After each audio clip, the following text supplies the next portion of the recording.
Today, I want to talk a little bit about certain identities and archetypes and how identities and archetypes and ideologies even can really keep us trapped in a kind of loop, a story, a narrative, and a way of being. And ultimately, these things really cause us suffering because they tend to be very disempowering, and they tend to be a kind of trap, you could say. So I like to, as always, weave in the micro and the macro, the personal and the collective. And I'm really seeing it playing out on the collective right now, some of these archetypes.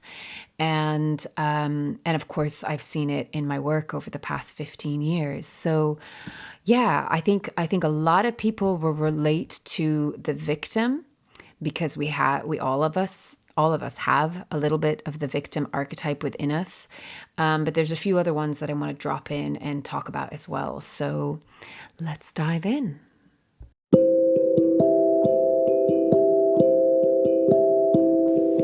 This is Corinne Bloom, and you're listening to Raw Conversations.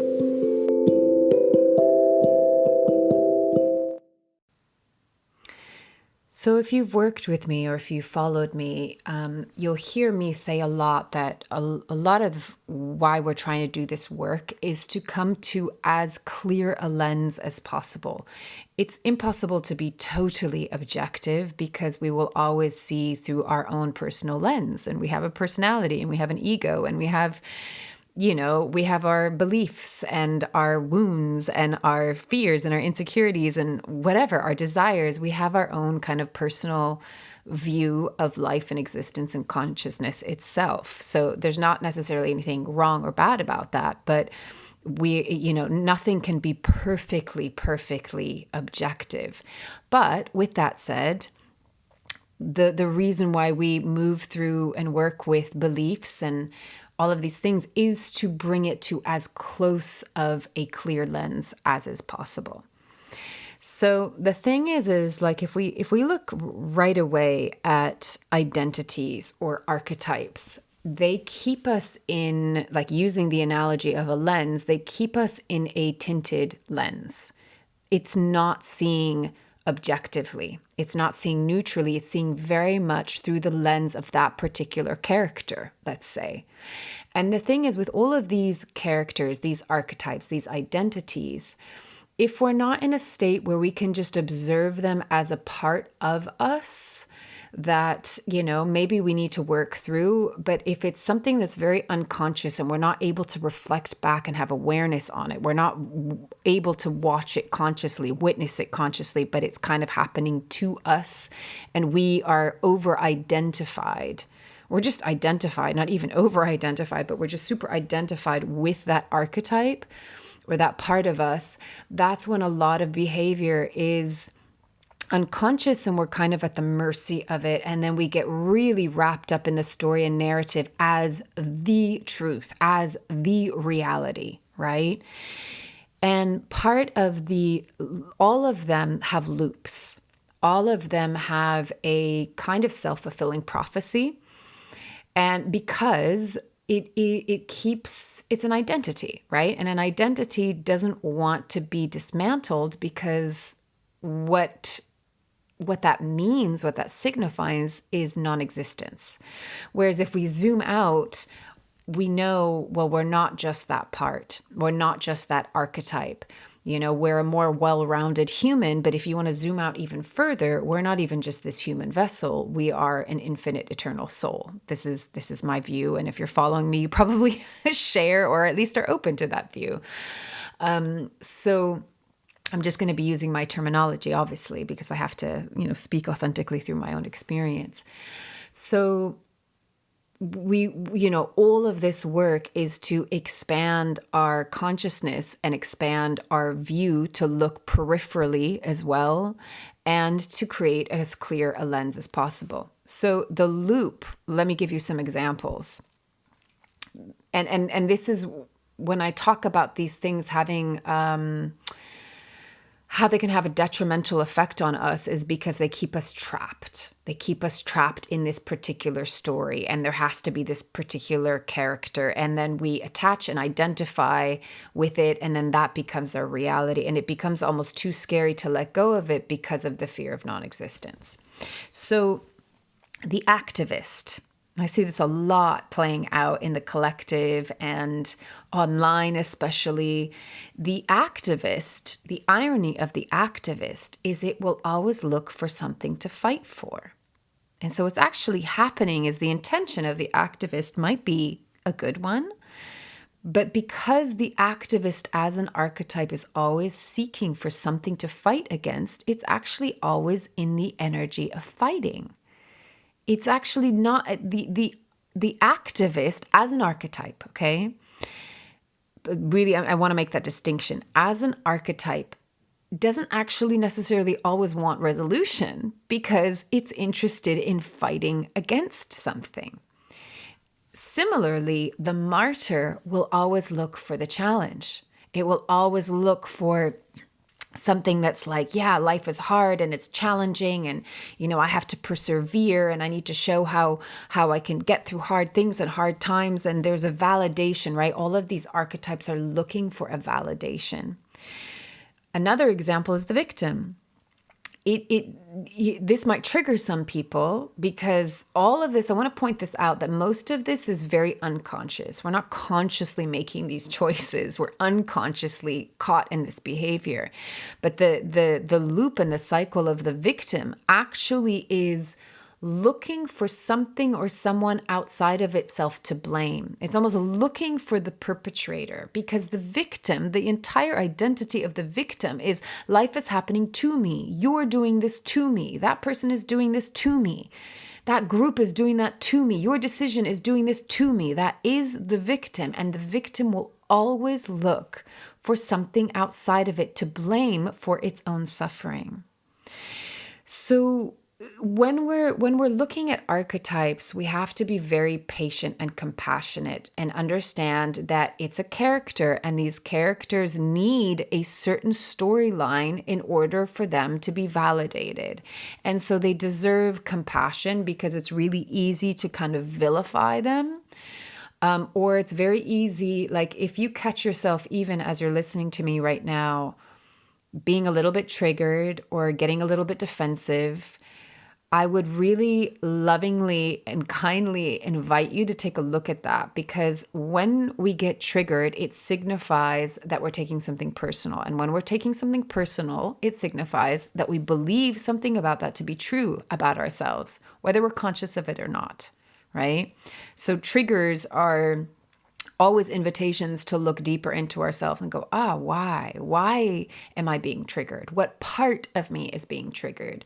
What does that part of me believe about myself or about life or about love or about others or about men or about women, that it's having this reaction? And I'm going to repeat it again. Reaction is when we're acting unconsciously, whereas response is when we're in consciousness and we can choose how we want to respond in a situation. Right? So I was thinking about like the activist as an archetype, just because I happen to be seeing it. Well, the activist and the victim seems to be playing out quite a lot right now. And it was reminding me of, I shared a video on my social media yesterday about this. When I was in my early 20s, it was kind of the beginning of online petitions, and I was living in San Francisco. And I remember I would spend like sometimes hours every morning, kind of in between work and whatnot, of getting online and, not just signing these petitions, but writing things up with it, like where I could, if I could write a letter, if I could do this, and sending it on. And, there was a part that felt like, oh, you're doing good. You're doing good for people and society and the earth and all of this stuff, right? There's a sense of like, well, if you do these things, then you're a virtuous, well-moraled person.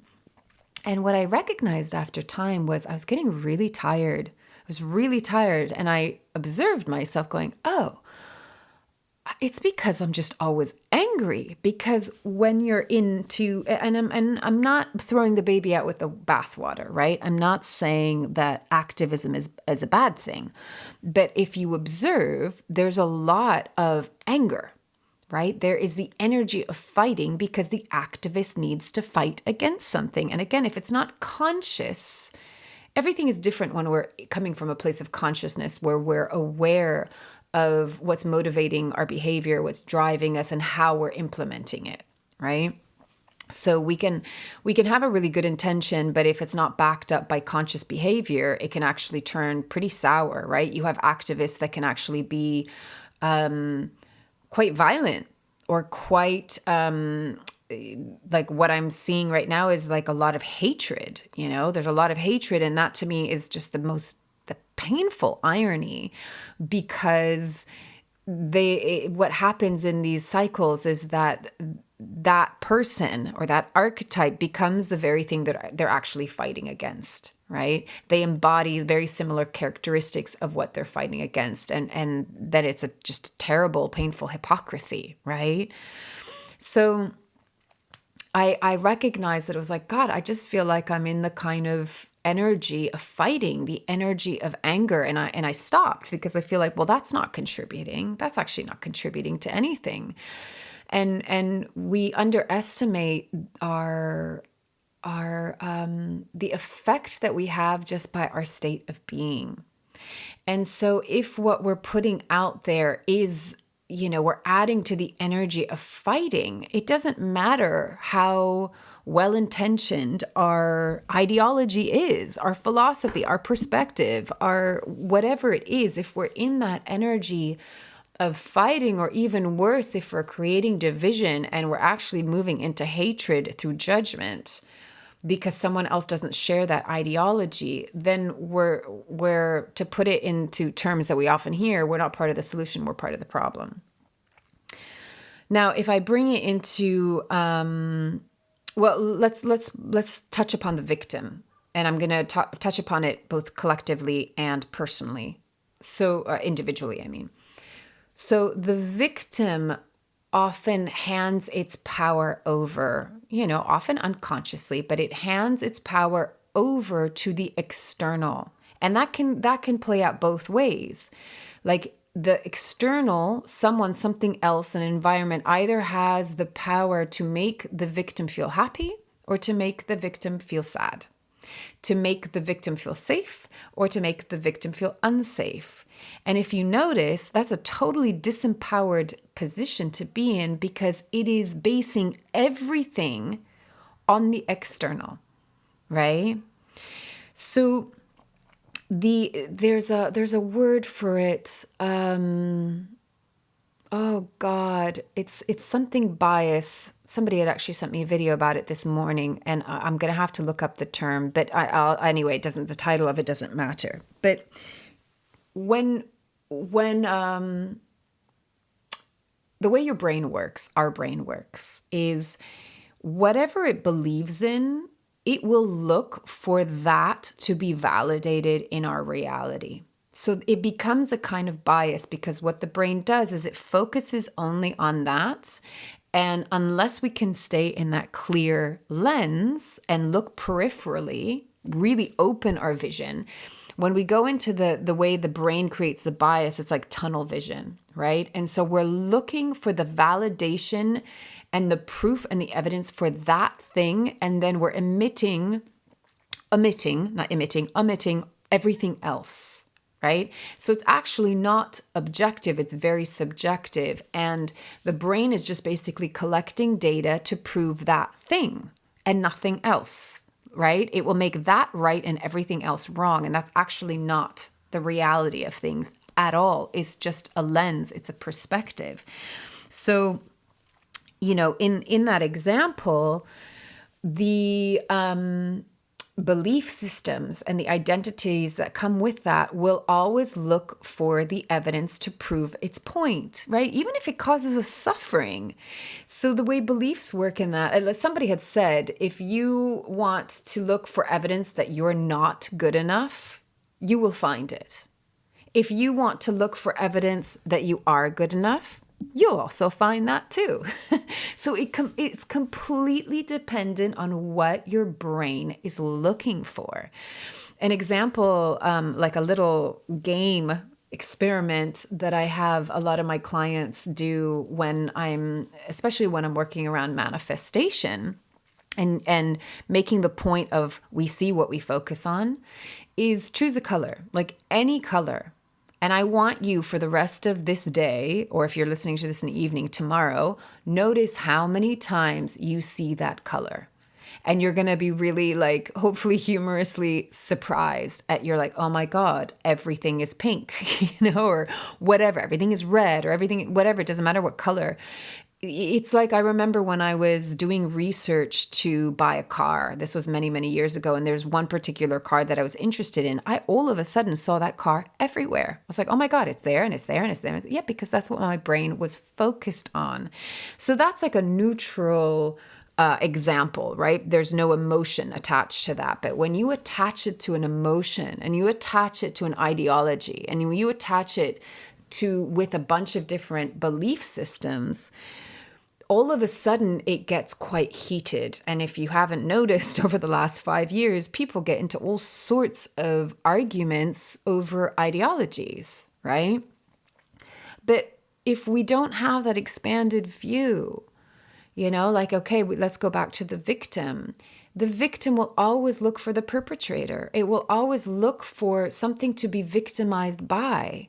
It will always look for something else to blame. And the hardest thing about the victim, most especially, is because the victim feels helpless and powerless. But what the victim doesn't recognize is that it's placing itself into that position and into that paradigm by handing its power over to everything outside of itself. I think the victim is one of the hardest archetypes to heal and to work through, because we can get very addicted to the suffering. There's actually a dopamine release in that, which I found very fascinating. I never actually knew that, but it makes absolute sense. And so we can get really addicted to the suffering. We can get addicted to the story. I'm sure that many of you have met someone, if not even recognized it in yourself at some point in your life, that you've noticed that maybe you have that friend or that family member that's like always in the drama. There's always something wrong. They're addicted because they're identified with that story, that they are the victim and everything bad happens to them. And it becomes this loop and it becomes this cycle. And, we see what we believe in, right? And so my angle will always be to, recognize that we might have these archetypes in us. We might have these different parts of us, but can we take enough of a step back and create enough space to breathe and be able to become the witness, to be able to witness, oh, this is this archetype playing out right now. This is this part of me playing out right now. Okay, how can I be curious about that, but not identify it as I am this. I am the victim. And this is why the terminology for me is so important. Like an example from a session was, there was one client that kept on saying, I am rejected. I am rejected. And I said, okay, can we just for now change the language a little bit to say, I feel rejected? Because the moment we say, I am that, we're creating an identity. We're thinking, I am this. I am this feeling. I am the victim. I am rejected. And so then what does the brain do? It goes, oh, okay. The subconscious believes everything, takes everything as true. So it goes, oh, okay, we're rejected. So then we're going to look at all of the ways in which we're rejected in life. Whereas when I was able to zoom out and offer a little bit of perspective, actually what happened wasn't a rejection, but it felt rejecting, right? It felt, there was sense as to why it could feel that way. But let's say you take the same situation and you put a different person in with a different set of beliefs that doesn't have the belief of being rejected. They would experience it entirely different. So often I will say with a client, how would you respond to this situation if you were coming from a place of worth? Like, what does it look like when you're coming from a place of lack of worth and not good enough? What is the story you tell yourself? What are the beliefs? How do you view that person or the world or whatever it is? What is the narrative? Like, write it out, spell it out, say it out. What is that? And then I take the same situation and I ask, okay, what would that look like from a place, an embodiment of worth? How would you approach it differently? What would you be telling yourself? And the story is completely different. And because the story is different, you feel differently, right? So I like saying, what if you began by not taking it personal? Because if you didn't take it personal, you'd be able to see it more objectively. And you'd be able to maybe see it more through a wider lens angle and be able to take in more information, because you're not just looking, that your brain isn't looking for just that one thing to validate its existence. And it's really convoluted, because most of the time when people are stuck in the victim or the martyr or the activist or all of this stuff, they're actually in quite a lot of suffering. They're in a lot of pain and they're stuck in that loop and they can't get out of it because they haven't pulled back into the witness and the observer. They're so attached and identified with that. So there's so many different layers and concentric circles when we're going in and doing this work. But, right now, it's really both on micro and macro level, personal and collective. The moment that you give so much onus on someone or something outside of you to either be your savior or your destroyer, you're not in a place of sovereignty. I'm sure I talked about that last week when I spoke about sovereignty. What's happening is we're more in a state of codependence, right? I'm sure I said this last week, that it's no different whether you're looking to an authoritative figure outside of yourself or it's your partner. If they are the thing that is either going to make you have a good day or a bad day, you've handed your power over to something outside of yourself.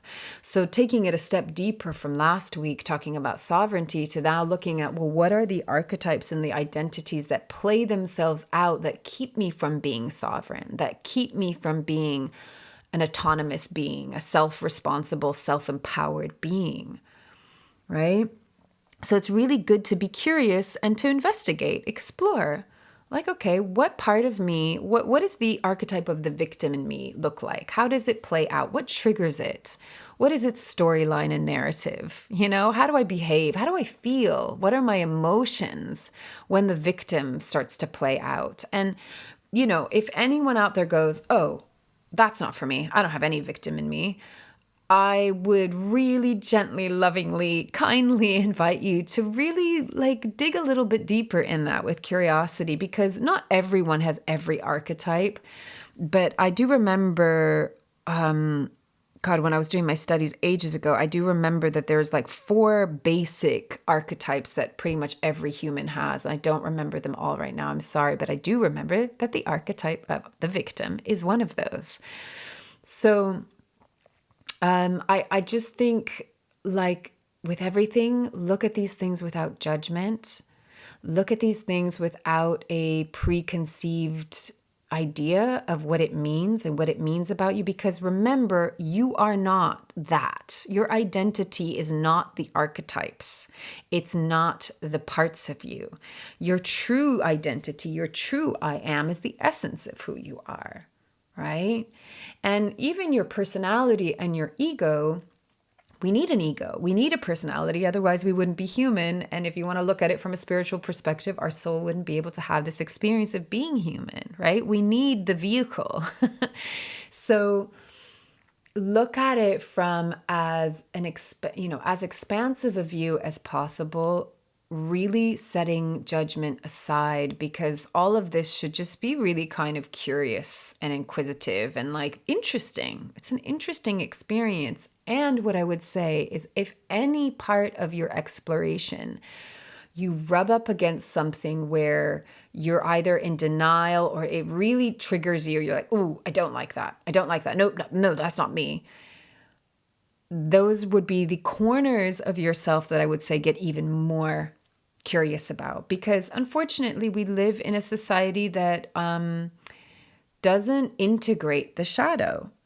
It likes to tuck away the shadow and just pretend like, oh, we're these really happy, positive, altruistic people. And actually, those are the people that sometimes I find the scariest, because they're hiding their shadow. And goodness knows the shadow will always find a way out and up to the surface, but it tends to come out in really convoluted, sideways kind of ways if it's not actually honored and really held as a part of, like, we all have shadow. We all have the shadow, right?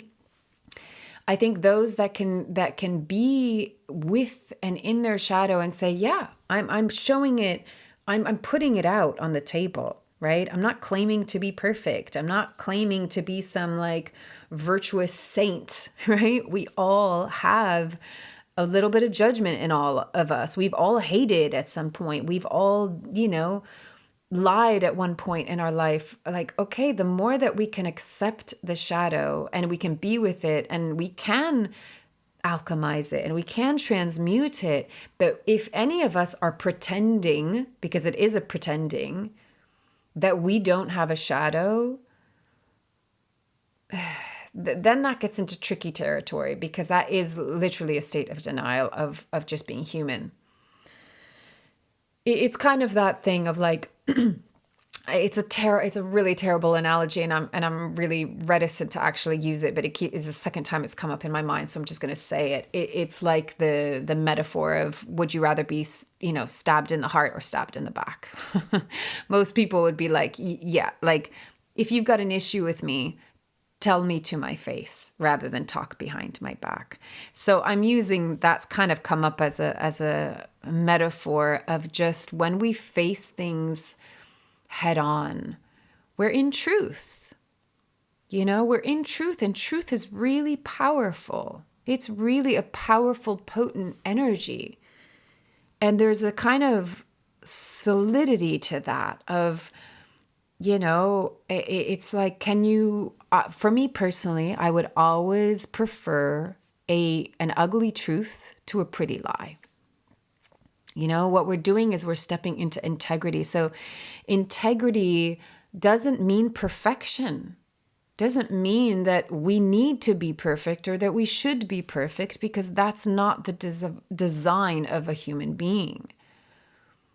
If there is any should, and I mean that in the most positive form of the word should, because I tend to not like to use that word, but if we should be anything, it would be honest, be authentic, hold your entire humanity and don't judge it and don't blame it. But also, like, when we do that, then there's nothing to hide, right? And that's when we really step into our power, because when there's nothing to hide, we're not losing or draining or leaking energy.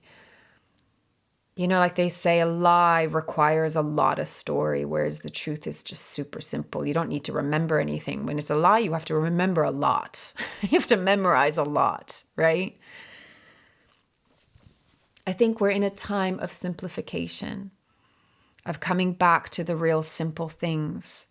And so when we get out of judgment, we can actually allow ourselves to come into the simplicity of things, because it allows us to see everything, every part, every archetype for just what it is. The judgment is what creates extra story and unnecessary suffering and denial and neglect and rejection and hiding away and, cognitive dissonance and all of these things that actually can get into a kind of more, at its worst, into a kind of mass psychosis, right? Because it's not viewing things as they are. It's looking just through one little pinhole and believing that that's all of reality. And that is true to a worldview, a view of a person, or a view of yourself. People that I've worked with that are just so identified with the victim. It pains my heart, because it's like they can't yet see the beauty of who they are. They really honestly believe that they're not lovable, that they're not beautiful, that they don't matter. And it's so heartbreaking in a way, because I can look from the outside and go, but of course you're lovable. Like, of course you matter. Of course you're worthy of being here and belonging. Like, you are a magnificent soul, but your human self has been taught or shown or made to believe somehow that you're not worthy of love, that you're not worthy of respect, that you don't matter, that your thoughts don't matter, that you're ugly, that you're not smart, that you're stupid, that you're unintelligent, that you're whatever it is that either somebody told you, because sometimes parents are verbally abusive and emotionally abusive in that way, or even physically abusive, but also the child takes everything personal. And so that the child can make stories, and it's actually not the truth, but it's the story that it made in that moment, that this must mean that something is wrong with me. This must mean that I'm not lovable. This must mean that I don't matter and I'm not significant, because otherwise, why would I be treated this way? And this is just part of the human journey. You've heard me talk about it. This is the arc of being human. I think we come here as divine beings and we forget who we are. We go through the veil of amnesia and we forget who we are. We forget our light. We forget our power and our abilities and the divine beauty of who we are. And we get wounded, and, we have these human experiences to bring us down into the density of being human. And then the beautiful arc is our remembering. And in the remembering, there is growth. There's an arc and an evolution of growth, because we've gone through the experience. And sometimes that experience has been of pain, suffering, and struggle. But when I say that, we can only grow if we move through it. If we get into the identification of the suffering, of the struggle, of the wounding, then we're not actually evolving at all, because now we're just stuck in that, and the tail is wagging the dog, and we're at the mercy of, and we're stuck in the archetype, and we're trapped in the story and the narrative and the loop of that archetype. And until we can get out of that, which often needs some kind of external guidance, just someone to shed the light on the larger picture, because we can get so consumed in the nucleus of that, unless we can actually move through and out of that and then recognize, be the witness, be the observer that can see it, that can reflect back and go, oh, wow, I was in that, and I was creating my reality through that lens and through that belief system and through that narrative. And then the moment you can see it, you can work on healing it. And the way that we heal it is we love it. We embrace it. You don't get rid of it. You don't berate it. You don't blame it. You don't shame it. You bring it into your arms and you love it. Because love is the ultimate alchemist. You've heard me say it a million times. Love is the only thing that can change things, because it was the absence of love that created the hurt and the wound, and then therefore the identity and the archetype in the first place, right? The main ingredient of life, other than air and water and some food, is love. We need love. And the absence of love causes us so much pain and suffering. And the absence of love makes us do terrible things and treat each other really, really badly. So I will always, bring it into its concentrated form. The root ingredient will always be love. So I was going to go to the invitation, but I want to first actually go to, so what do we do when we recognize that we are in a kind of archetype? It's having this conversation brings us into awareness, and awareness gives us that space to reflect and to disidentify. So that's the first step that we want to take, is to detach and disidentify with the I am. And so words that you can use instead of I am is I feel, or I think is still a little bit too abstract for me. I think a lot happens in the feeling body, whether we're conscious of it or not. So, I'm feeling like a victim right now. I'm feeling rejected right now. I'm feeling disappointed. I'm feeling whatever it is, get into the feelings of it. So the first step is to disidentify, get out of the I am, and this is happening to me, and it's other people's fault because, right? Bring it into your experience, disidentify, get away from the I am and they are and all of that stuff, and go into how does this make me feel? When this happens, it makes me feel like this, right? And then just be with the feelings. Don't project it onto the other. Take self-responsibility and come into this is giving yourself loving attention, because here's the irony is if the victim is, as an example, if the victim is always focused on the perpetrator and blaming the perpetrator, you're actually abandoning self. Because all of the energy and focus is going into the other, and all of that energy is going into how you're messing up my life, how you've ruined my life, how you're hurting me. And guess what happens to the part that's inside that hurts and that is suffering and that feels alone and like the inner child? It's totally abandoned because all of our focus is going outside. Rather than like, okay, disconnect from the outside and let me come in. Oh, I feel like a victim right now. I feel rejected right now. I feel hurt right now. Okay, then you can tend to that feeling. You can tend to the inner child. You can show yourself compassion. And we have to get out of that loop of the addiction to the identity, right? Oh, but I am the victim, or I am the martyr, and so life is hard and I suffer. We've got to see it for what it is. And there's going to be a moment, there's going to be a transition that might feel scary, because to that identity, it's going to feel like death. It's going to feel like non-existence. And that scares the ego. But then remember to expand into the essence of who you are, so that you can see that even though there might be this element of an ego death or an archetype death or an identity death, it's not your actual death. And the deaths of these parts and these aspects are really important, because they're actually entrapping you. They're keeping you in a prison. They're keeping you in suffering. They're keeping you in disempowerment. They're keeping you in blame. And, I'm an advocate for like liberating ourselves from suffering. And I'm also an advocate for kindness and compassion and thoughtfulness and respect and all of these things, just as a human collective. I think we could do with being a lot more kind to one another.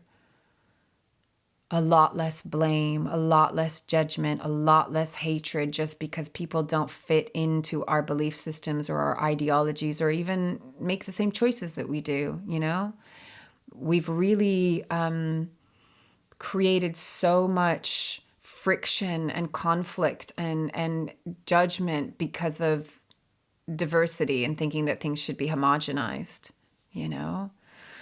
So that's a whole other topic that I'm not going to go into right now, but as within, so without. So we have to recognize in what way are we judging aspects of ourselves, in which ways are we showing them hatred, in which ways are we neglecting, denying, suppressing, whatever it is. Like really take the inner exploration with curiosity and inquisitiveness and gentleness to look into these parts and name them for what they are. So disidentify with them, go into the feeling instead. Notice, as you're excavating, notice, well, what is the narrative and what is the loop, and see it for what it is, but coming back to the feeling and coming back to what does this part of me need? It feels like this, okay, but what is it needing? And nobody on the outside is going to fill that void for you. We can have our support systems, and it's lovely when people agree with our opinions and whatever, have like-mindedness, but none of that actually, even the most amazing man or woman could come into your life, or the best mother or father, or whatever it is outside of you that you're wishing for. None of that is actually ever going to truly give us the satisfaction and fulfillment and peace that loving ourselves, our full entire selves, would bring, right? So, use the external as a reflection. Use what triggers you in the outer world as an invitation to go inwards and see why. Why am I being triggered? Why is this affecting me so greatly? And all of this to be done in a space of just non-judgment, as much compassion and patience and kindness and gentleness and softness as is possible, right? Because we can't evolve if we're in survival, and survival meaning like when we're under attack. And most of the time, people are attacking themselves. So there might not be like an answer that I can give you that's like, bing, and this is how you fix it, because I don't believe in fixing things. I believe all of it is an inquiry. All of it is a conversation to be had with ourselves. All of it is about observing through a conscientious, aware, awake mind and heart and being, right? We're starting to look at things more holistically in all ways, all angles, on all levels, and integrating, coming into coherence, where everything falls into alignment and into centeredness and into harmony, not because things are perfect, but because we're showing up with awareness and thoughtfulness within ourselves. And then if we do that within ourselves, we'll do that with other people around us. And that's what's going to change the world more than any ideology. To be honest, ideologies create massive blind spots, and they make things very black and white, and very dualistic, and good and bad, and right and wrong. And, I just will keep on preaching the message of like, come back to heart. So if you notice any of these archetypes or identities within you, look at them through the eyes of the heart. Be loving, be compassionate with yourself. Yeah.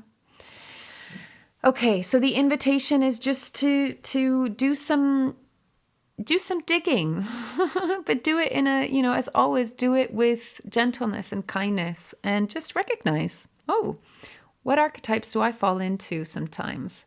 How do I identify with them? What is their story? And take the steps towards liberating yourselves from them. They might come up again. That's okay. Observe it. Name it for what it is. Oh, that's the victim in me. Oh God, every time I go into blaming men for this or blaming women for that, oh, that's the victim in me. Ah, okay. Is that my true self? No. Okay. In what way is this part hurt and hurting? What does it need? How is it feeling? How can I give it that need? How can I disidentify with it so that I can really come into who I truly am and just take care of this part of me, kind of like it's a child, right? Loving, compassionate. No judgment, no shame. All right. I don't want to keep on repeating myself. So I hope that's been helpful in some shape or form. And as always, take it or leave it as feels right for you, and loving you from afar.